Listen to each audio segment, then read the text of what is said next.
noite a todos e a todas. Assim como Márcia também fez referência, é com imensa alegria que estou aqui para partilhar um pouco do nosso aprendizado ao longo da vida.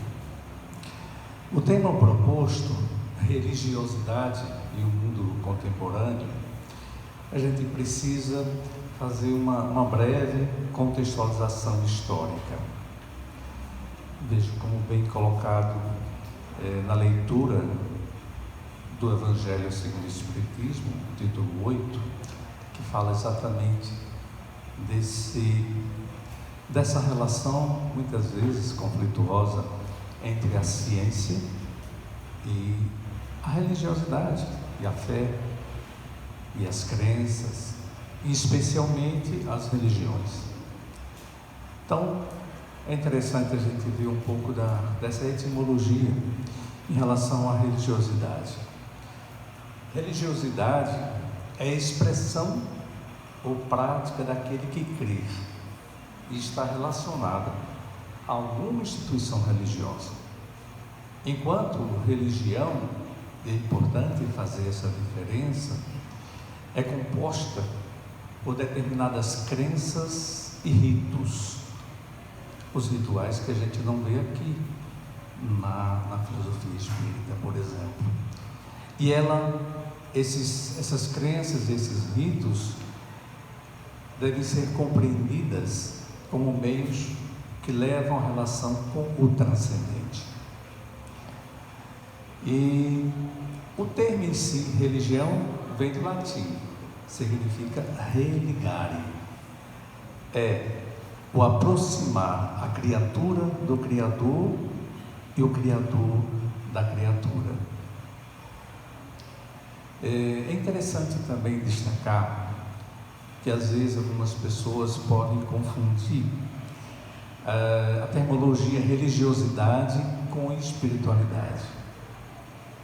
Tem um importante estudioso, um escritor italiano, Giovannetti, que ele fala sobre o termo religiosidade. Ele fala que implica religiosidade, a relação do ser humano com o ser transcendente, enquanto que espiritualidade não implica necessariamente nessa ligação do ser humano com o transcendente, mas sobretudo, espiritualidade ele fala com a possibilidade de uma pessoa mergulhar em si mesma, o que a gente chama, em outras palavras, o momento da introspecção, quando você silencia, você interioriza, quando você faz a sua oração, por exemplo, onde você faz seu exame de consciência, onde você reflete a vida. Portanto, é fundamental a gente compreender bem essa distinção. E fundamentalmente, lembra o seguinte, que a história das religiões aborda o fenômeno religioso numa perspectiva histórica e antropológica. Então, assim como foi referência no Evangelho, ela é estudada como ciência de observação, observada na análise de dados, bem como na comparação.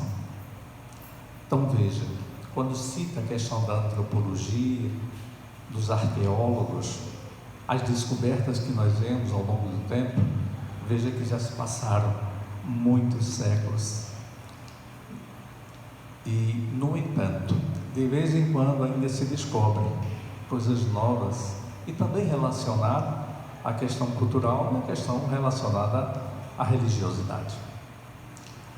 Então, se a gente fizer uma viagem no tempo, e vamos perceber que historicamente, no fim do período paleolítico, que também era conhecido como o período da pedra lascada, o ser humano teve as primeiras experiências religiosas, e o desenvolvimento de estilo de vida desses homens fez com que eles desenvolvessem rituais.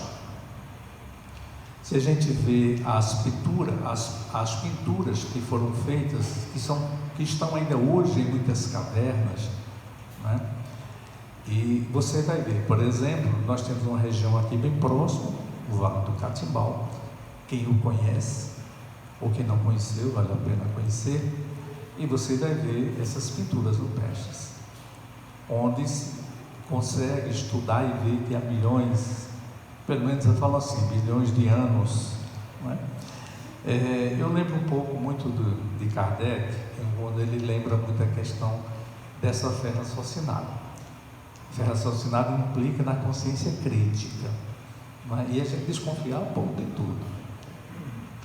Partindo um pouquinho, fazer uma analogia rápida, a questão da filosofia, que está presente na história da humanidade e parte integral das nossas experiências religiosas. Filosofia, ela engloba todos os conhecimentos, a medicina, a antropologia, a história, a sociologia, tudo que a gente conhece aí de gíria, né? De estudos, se estar presente na filosofia. Qual é a diferença do filosofar para a filosofia? Filosofia, ela engloba todas essas ciências, e filosofar é dialogar, questionar, buscar respostas. E é muito sensato que a gente nunca as feche. Abre uma discussão, achar que hoje a realidade é essa, e nós vemos ao longo da história, e a igreja, se a gente vai falar daqui a pouco, um pouquinho da questão, por exemplo, da igreja católica, e quando a gente vê lá, alguns foram queimados na fogueira, porque as teorias que estavam até de acordo com a ciência, mas foram discordadas pelos detentores do poder da época, que tem tudo a ver com a questão da religiosidade.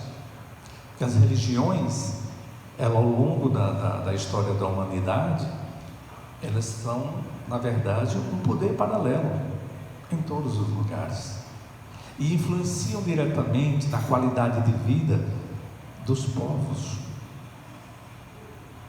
Portanto, é interessante que a gente conheça um pouco desse contexto histórico.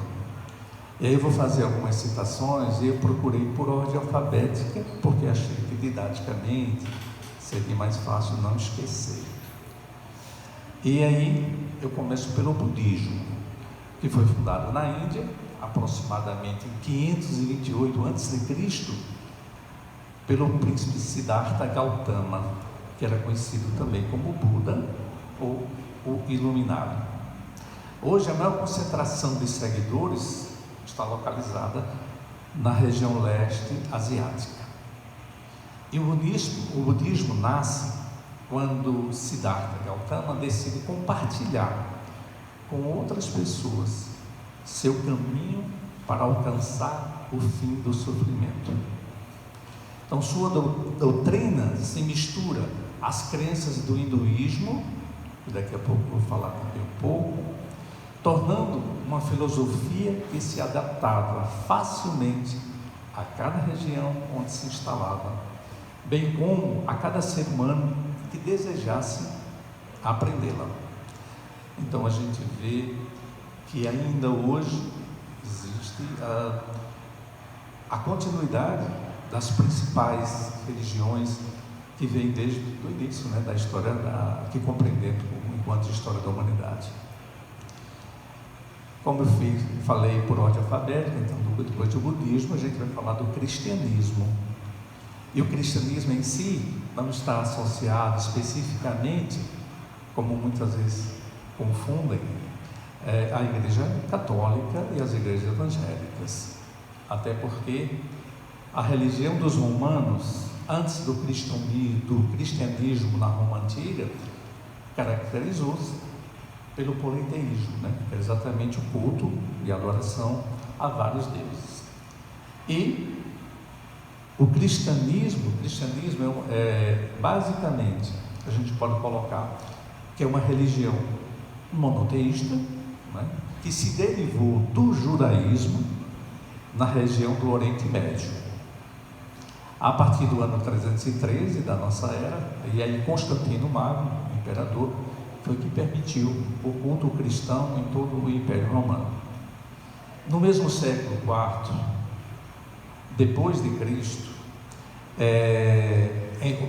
em 384, o imperador Teodósio Magno reconhece o cristianismo como religião oficial do Império Romano. E daí em seguida a gente vê a Igreja Católica, vem o catolicismo, onde se baseia no cristianismo, exatamente pela crença em Jesus Cristo. Tá? E porque Jesus, né, veio enviado por Deus para falar à humanidade. E o catolicismo surgiu no século I da nossa era, e sendo o calendário cristão definido pelo ano que se supõe o nascimento de Jesus. O primeiro documento histórico que contém o adjetivo católica, referindo-se à igreja, é uma carta de Santo Inácio de Antioquia à igreja de Esmirna, que foi escrita após sua prisão e que o levou a um martírio em Roma entre os anos 100 e 107. Os católicos acreditam na Santíssima Trindade, Pai, Filho e Espírito Santo, e formam um só Deus. Creem na intercessão da Virgem Maria e dos santos, que eram pessoas, os santos, né, que viveram de acordo com os ensinamentos bíblicos. E aí se destaca, a gente vê logo, por exemplo, o líder da Igreja Católica, atualmente o Papa Francisco. A gente conhece os rituais da Igreja, vê Roma e o Vaticano como país sede da Igreja Católica. Em seguida a gente vê a questão exatamente para influenciar na história da humanidade a Reforma Protestante, que foi um movimento religioso que aconteceu na Europa no século XVI, fomentada por razões políticas e religiosas. Então o movimento teve como principal líder Martinho Lutero, um monge alemão que por meio de 95 teses fez várias críticas à Igreja Católica e ao Papa. E as causas principais da Reforma Protestante, todos aqui já passaram pela escola, evidentemente conhecem, mas vale a pena relembrar.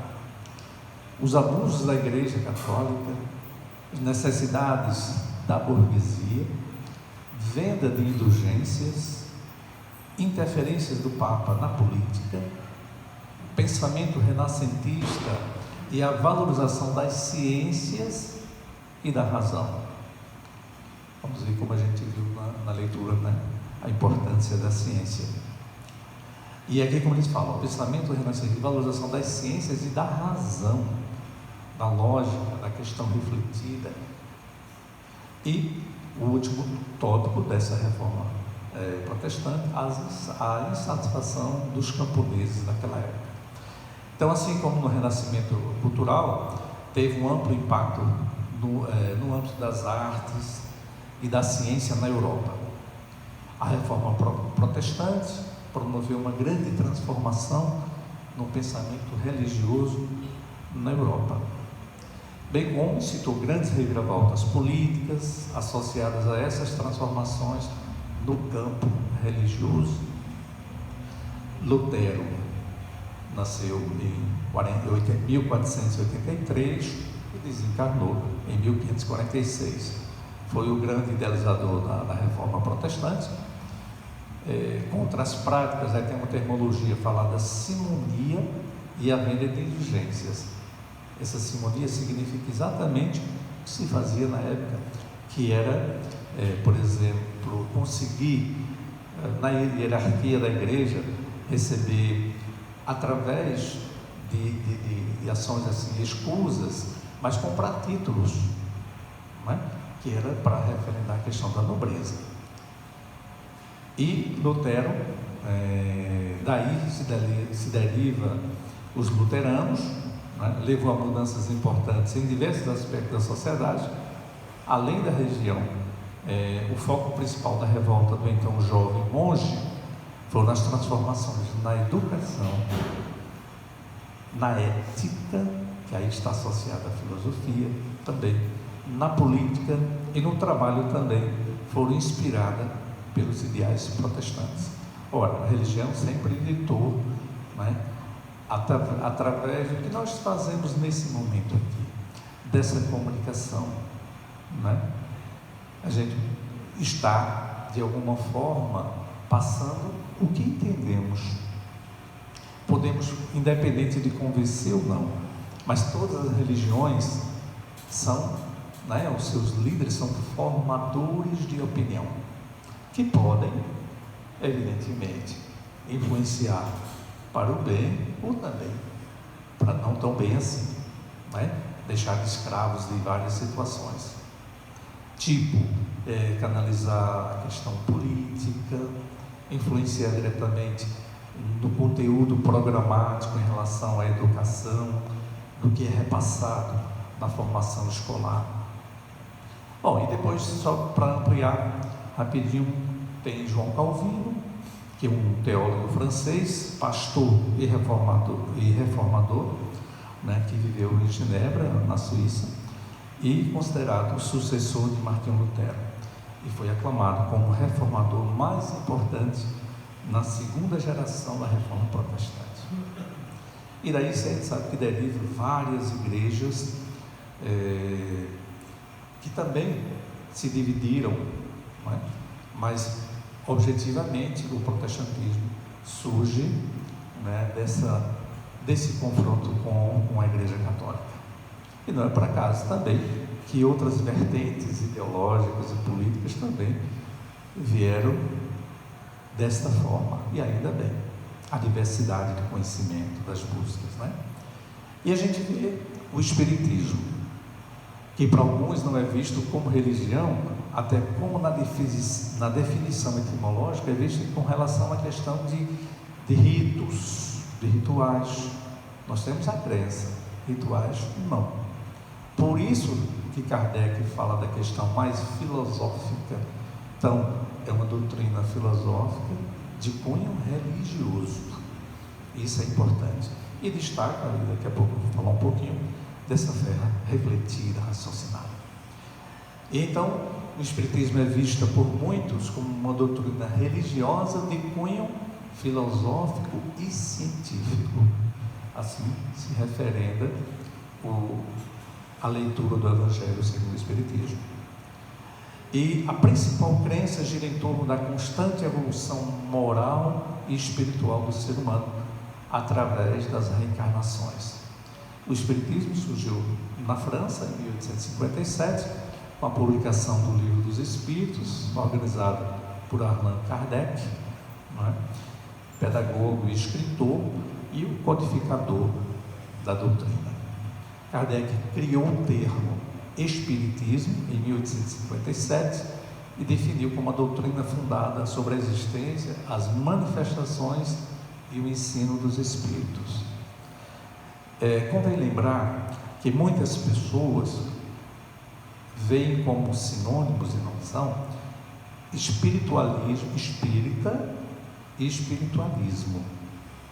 O espiritualismo também pode estar em relação da questão do espírita, mas o espírita é aquele que é seguidor do espiritismo, que foi terminologia criada por Kardec, que aí no caso a gente fala o espiritismo kardecista.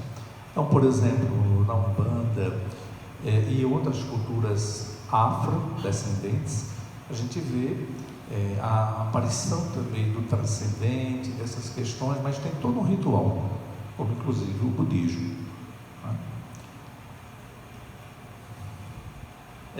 A doutrina espírita é baseada em 5 obras básicas, né, que nós conhecemos: a Codificação, o Livro dos Espíritos, o Livro dos Médiuns, o Evangelho segundo o Espiritismo, o Céu e o Inferno e a Gênese. Resumidamente, o Livro dos Espíritos, que foi lançado em 57, ele é visto como uma espinha dorsal, pois sustenta todas as outras obras doutrinárias. 4 pontos importantes: as causas primárias, mundo espírita ou dos espíritos, as leis morais e, por último, esperanças e consolações. Em seguida, a gente revê o Livro dos Médiuns, que foi lançado já em 1861 e contém o ensino especial dos espíritos sobre a teoria de todos os gêneros de manifestações espirituais. os meios de comunicação com o mundo invisível, o desenvolvimento da mediunidade, as dificuldades e os tropeços que se podem encontrar na prática do Espiritismo, constituindo o segmento do Livro dos Espíritos. Então Kardec mostra os benefícios e os perigos, por exemplo, da mediunidade, ou seja, o canal que liga o homem encarnado ao mundo espiritual. Demonstra que, embora todos os seres vivos possuam esta abertura de contato, há aqueles que a têm de uma forma mais abrangente, né? E aí a gente sabe algumas variações de mediunidade, né? E aí os ostensivos, e tem outras características que nós já ouvimos em outras palestras aqui nessa casa. Então Kardec e os espíritos superiores alertam sobre a sutileza desta faculdade, para que uma pessoa possa contactar os espíritos sem descontrolar sua mediunidade. Em seguida, nós temos o Evangelho segundo o Espiritismo, que é editado em 1864 e pode ser entendido como uma parte moral da doutrina espírita. Kardec e os espíritos superiores comentam numa linguagem acessível as principais passagens da vida de Jesus, explicam suas parábolas e demonstram a grandiosidade do Mestre nos seus ensinos, dando-nos, além disso, conselhos importantes sobre nossa conduta diária frente às dificuldades e dúvidas da vida. As explicações das máximas morais de Jesus, em concordância com o Espiritismo e suas aplicações às diversas circunstâncias da vida. Então, convém utilizar o Evangelho em leituras diárias, tanto de forma ordenada ou aleatória, para encontrar os ensinamentos de muita luz embasados nas máximas de Jesus, também nos auxiliando em elevarmos nossas vibrações. Já fica aqui o comercial, né? A gente está falando dos livros da codificação. Aqui dispõe de todos eles, um preço acessível e vale a pena tê-los. Bom, o quarto livro, O Céu e o Inferno, foi lançado em 1865 através da evocação dos espíritos de pessoas das mais diferentes classes sociais, crenças e condutas. Demonstra-nos como foi a chegada e a vivência espiritual desses seres após o seu desencarne. Rainhas, camponeses, religiosos, assassinos, ignorantes intelectuais são alguns dos que contam o que os aguardava depois de suas atitudes terrenas e como poderão ser suas vidas futuras. O Céu e o Inferno é um exame comparado das doutrinas sobre a passagem da vida corporal à vida espiritual, né? Sobre as penalidades e recompensas futuras, sobre anjos e demônios, sobre as penas, dentre outras questões importantes.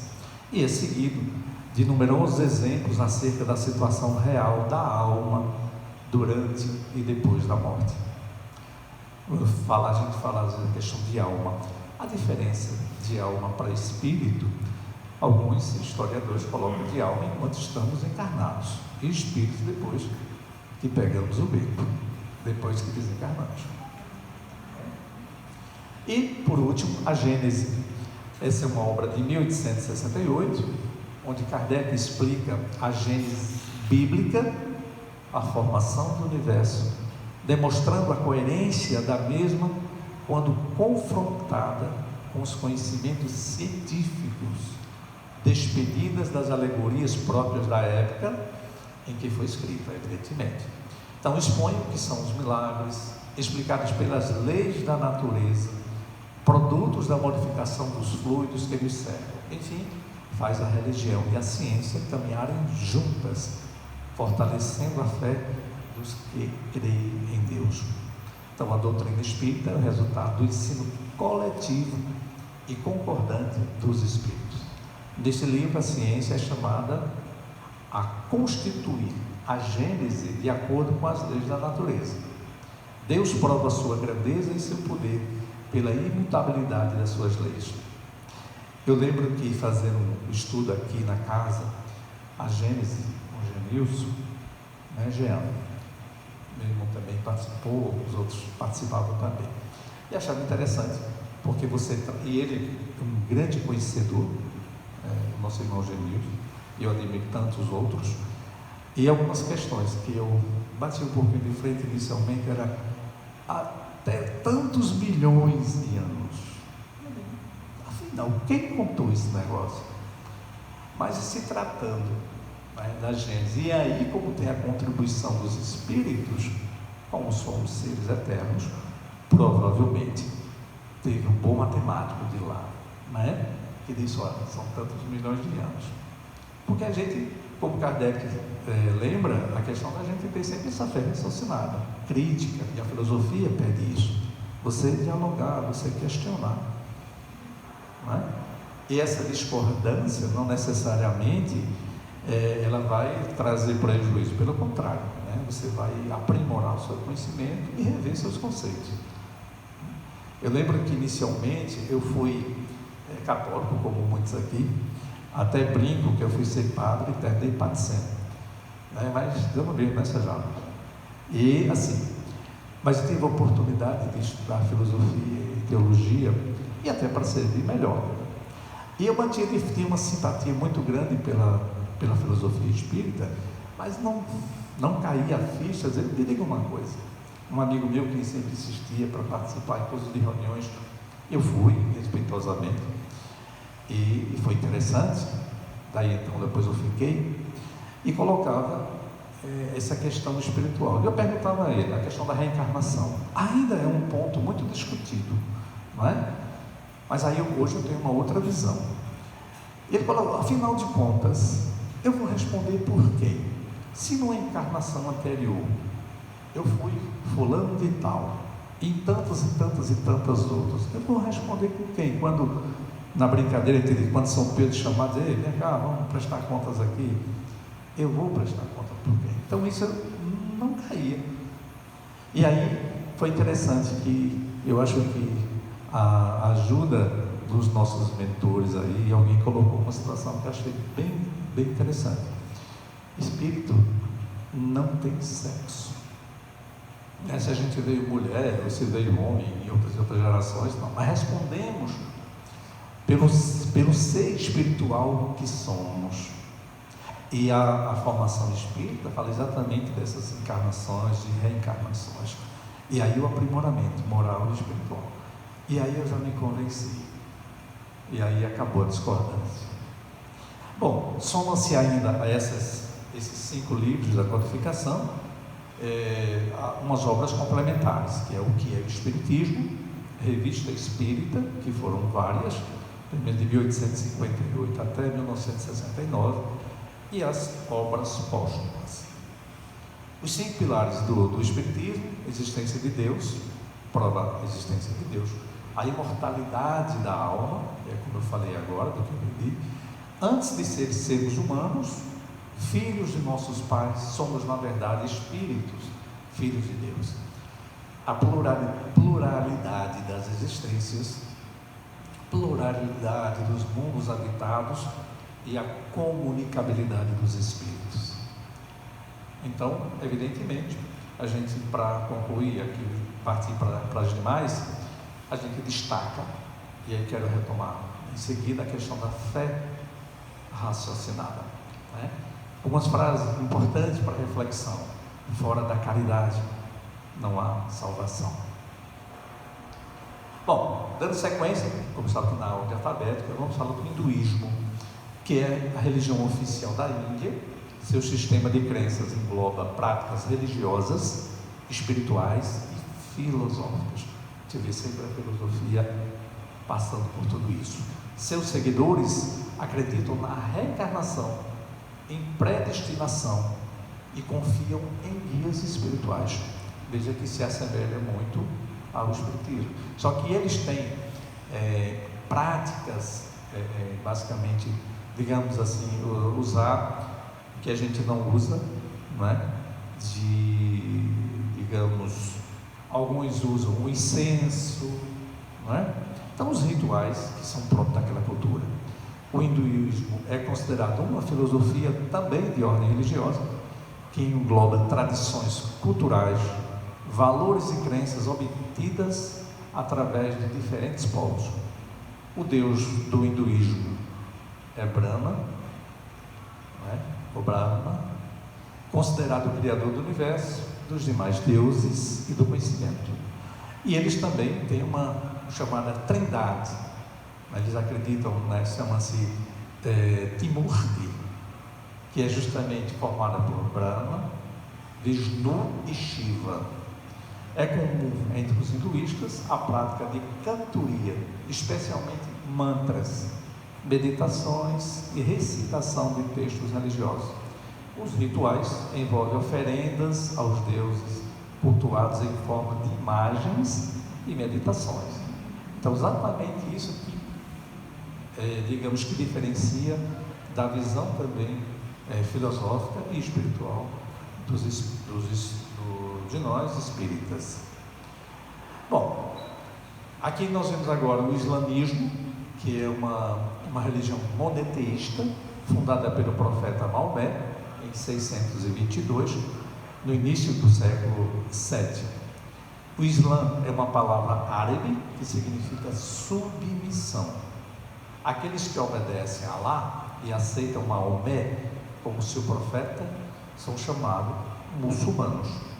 O termo Alá do árabe significa Deus, e o livro sagrado deles, diferente de outros que têm dos demais cristãos que têm a Bíblia, é o Alcorão ou Corão. Nele estão reunidas as palavras de Deus reveladas ao profeta Maomé. O símbolo do Islã é uma lua, que é uma pena que a gente usa o data show, mas não foi possível, e mostra exatamente uma estrela, né? A lua crescente com a estrela, que foi uma figura do Império Otomano e mais tarde foi adotada pelo islamismo. Representa a renovação da vida e da natureza, visto que os islâmicos seguiam o calendário lunar. Para alguns, a interpretação do símbolo remete ao casamento, à união da lua com a estrela da alma. E a gente vê agora em seguida o judaísmo. O judaísmo é a mais antiga tradição religiosa do mundo, que prega a existência em um único Deus. Deriva de Judá, das tribos do povo hebreu na antiguidade, e o idioma oficial da liturgia do judaísmo é o hebraico, também idioma oficial do Estado de Israel. É uma das três principais religiões que se conhece, né? E a mais antiga. A crença é considerada como religião, filosofia e modo de vida.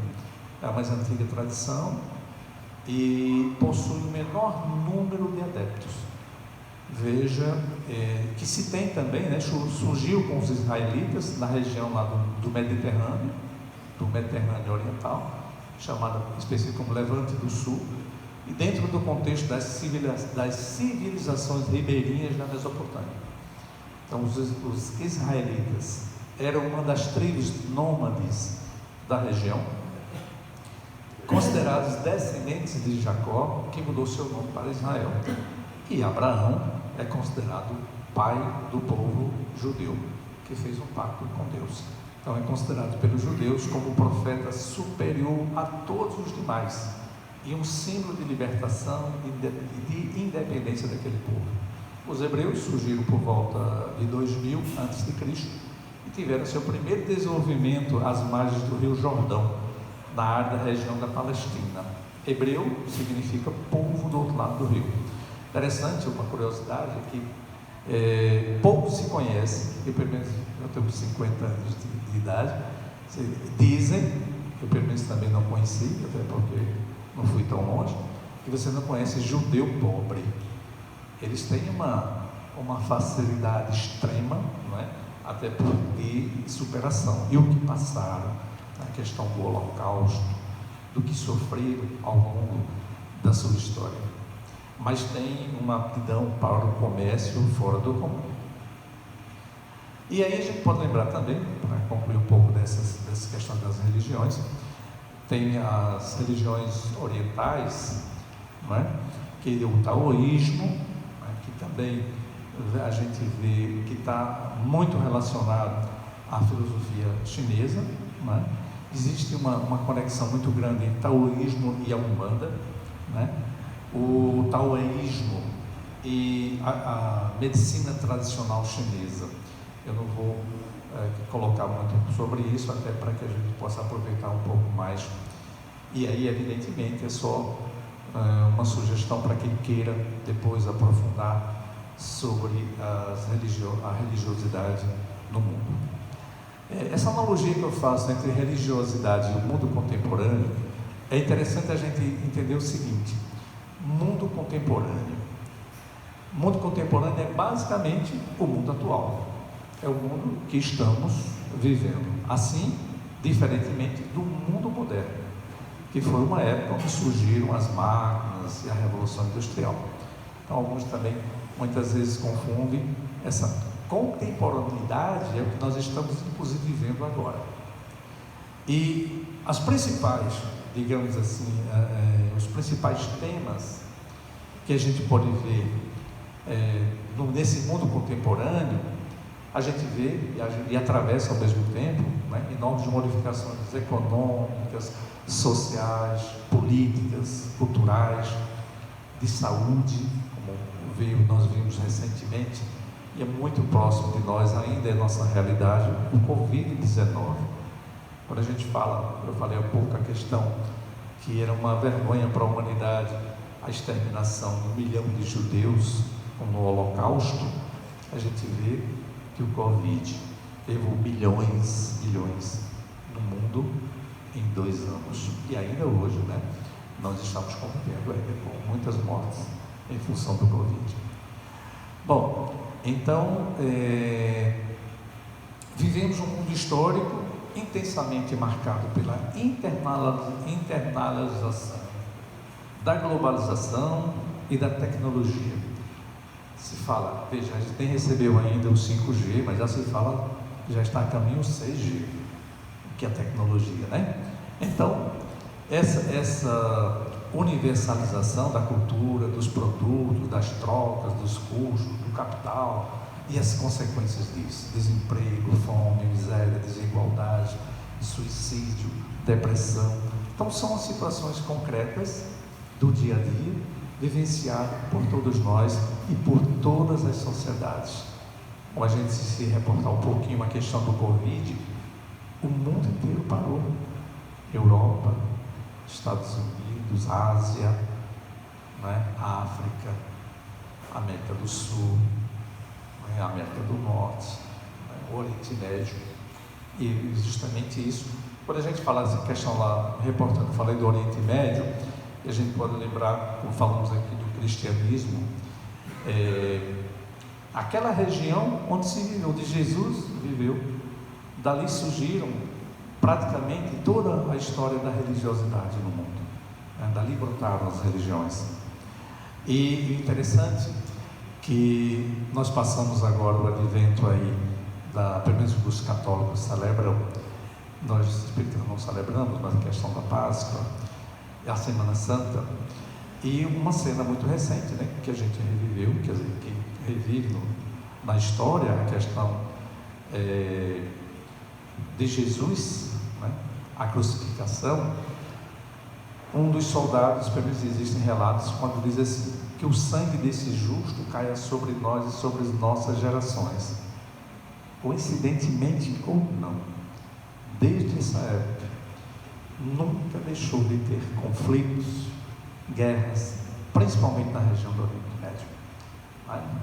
Aí a questão, a gente vê lá de Israel, da conquista da terra, é uma questão histórica.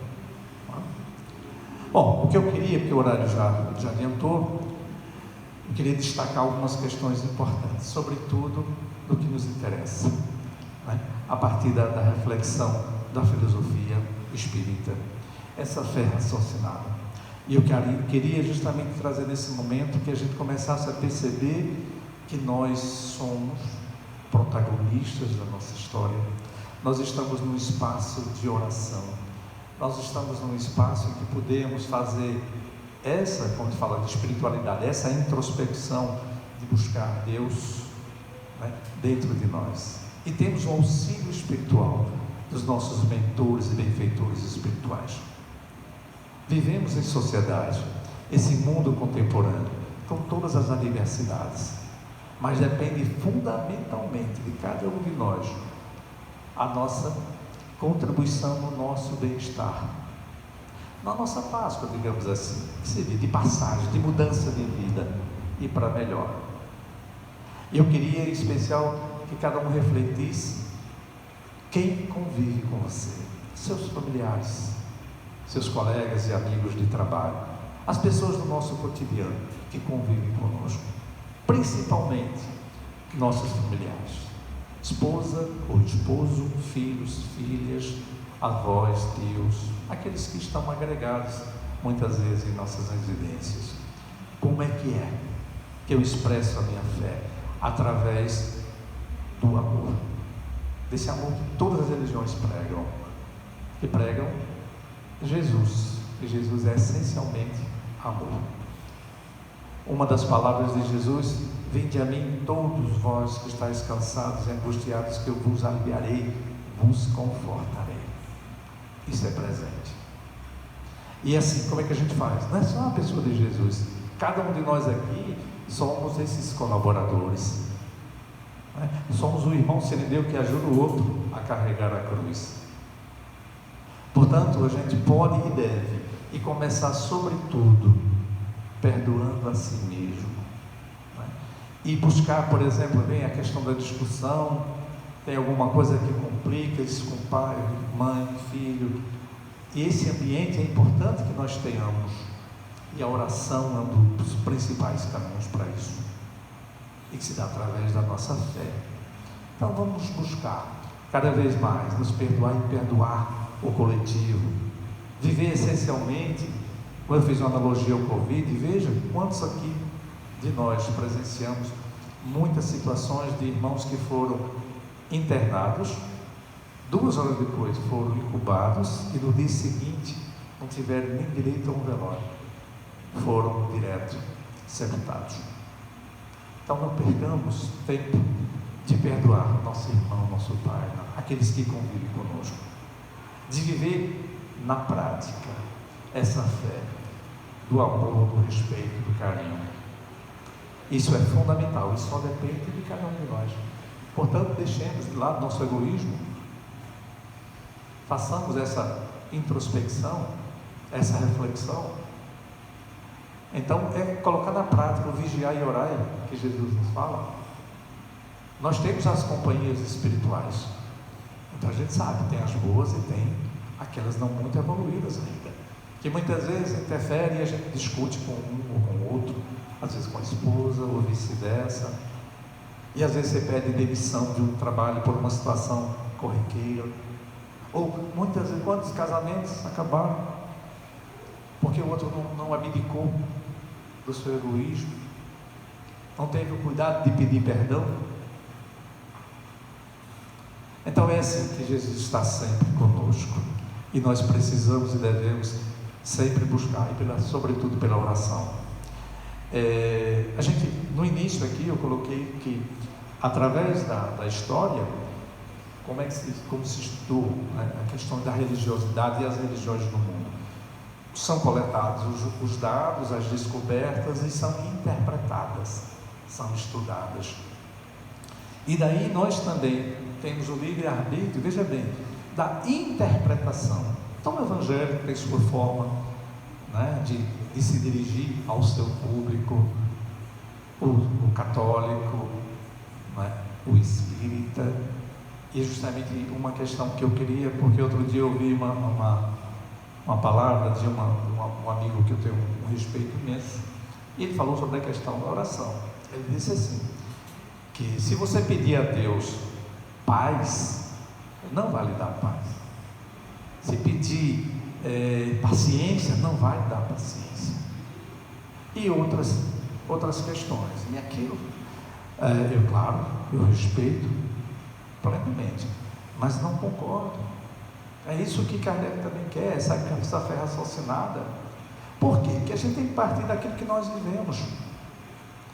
Quantas e quantas vezes eu vi situações extremamente complicadas no trabalho, no casamento, e me retirar, entrar em oração, sabe, fazer essa introspecção e pedir ajuda espiritual dos nossos mentores, benfeitores, e sempre se resolveu.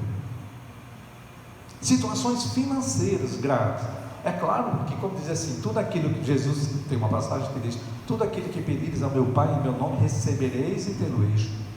Porém, vamos diferenciar. Jesus atende às nossas necessidades, não é? Como auxílio da espiritualidade, de acordo com o nosso merecimento. Nem sempre atende nossas vontades. Por exemplo, porque tudo que eu pedi eu vou receber em nome de Jesus, eu vou pedir para ganhar na loteria toda semana. Faz sentido? Não faz sentido. Mas pedir saúde, pedir discernimento. Eu atendo a semana inteira vários pacientes em CAPS, transtorno mental grave. Nunca entrei no consultório sem antes fazer minhas orações e pedir o auxílio da espiritualidade. E sempre funcionou. E o mérito é da espiritualidade, não é nosso. Somos meros, digamos, facilitadores. Eu lembro de um amigo, veja como está a questão da oração.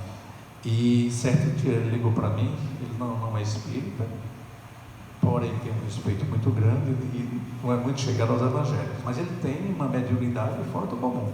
Ele tem a facilidade de conversar com o mentor espiritual, como o Chico conversava com Emmanuel.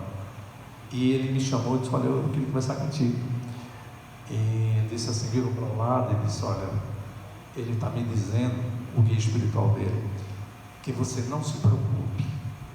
Foi uma situação muito importante, que ia mudar muito a vida de muitas pessoas.